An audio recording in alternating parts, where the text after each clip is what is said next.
আসসালামু আলাইকুম। Hello everyone, welcome back to my channel Manjaras kitchen BD. আশা করছি সবাই ভালো আছেন। আজ আপনাদের জন্য নিয়ে এসেছি খুবই ইউনিক একটি নাস্তার রেসিপি। সেটা হলো ডিম আলুর কাবাব। এই নাস্তাটা খেতে এতটাই মজার যে আমার বিশ্বাস আপনারা একবার এটা বানিয়ে খেলে বারবার এটা খেতে চাইবেন। তো চলুন দেরি না করে রেসিপিটি দেখে নিই।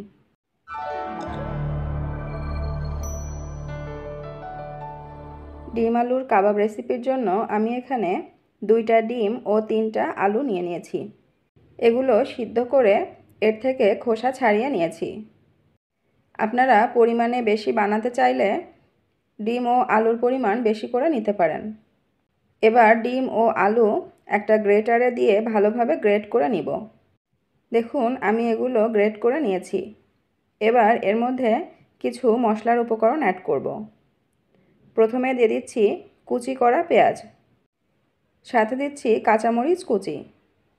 পেঁয়াজ মরিচগুলো যত ভালোভাবে কুচি করা যায় ততই ভালো।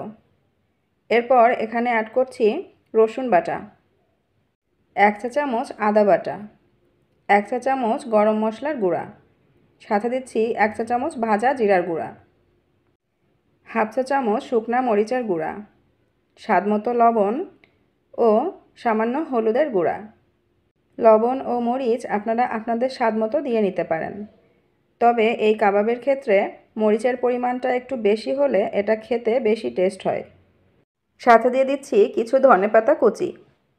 সমস্ত উপকরণ হাতের সাহায্যে খুব ভালোভাবে মেখে নিতে হবে।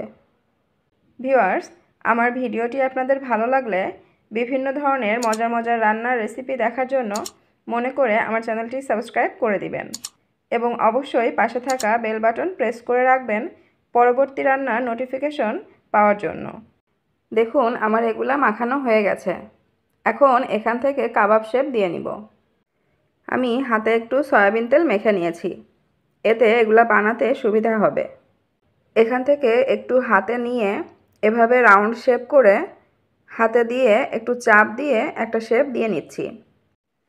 আপনারা পছন্দ মতো ছোটো বড়ো সাইজ করে নিতে পারেন, তবে এগুলা খুব বেশি ছোট করতে যাবেন না। দেখুন আমি সবগুলো কাবাবের চপ শেপ দিয়ে নিয়েছি।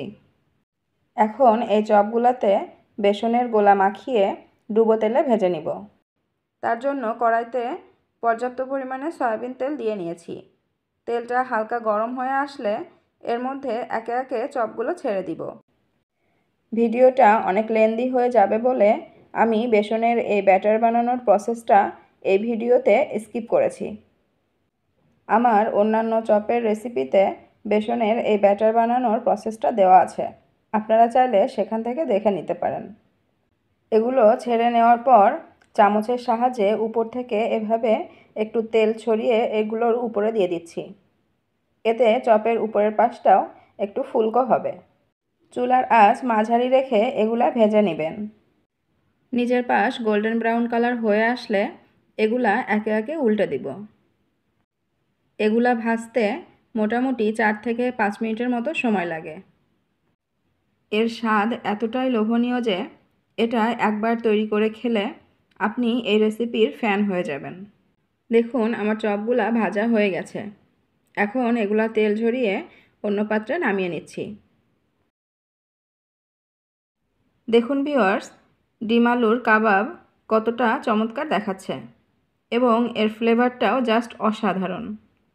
আমার অনুরোধ থাকবে আপনারা একবার হলেও এই রেসিপিটি বাসায় বানানোর ট্রাই করুন এবং আমাকে কমেন্টে জানিয়ে দিবেন কেমন হলো। আশা করছি আমার আজকের এই রেসিপিটি আপনাদের ভালো লেগেছে। শেষ পর্যন্ত আমাদের সাথে থাকার জন্য ধন্যবাদ। ভালো থাকবেন, সুস্থ থাকবেন, স্বাস্থ্যকর খাবার খাবেন। আল্লাহ হাফেজ।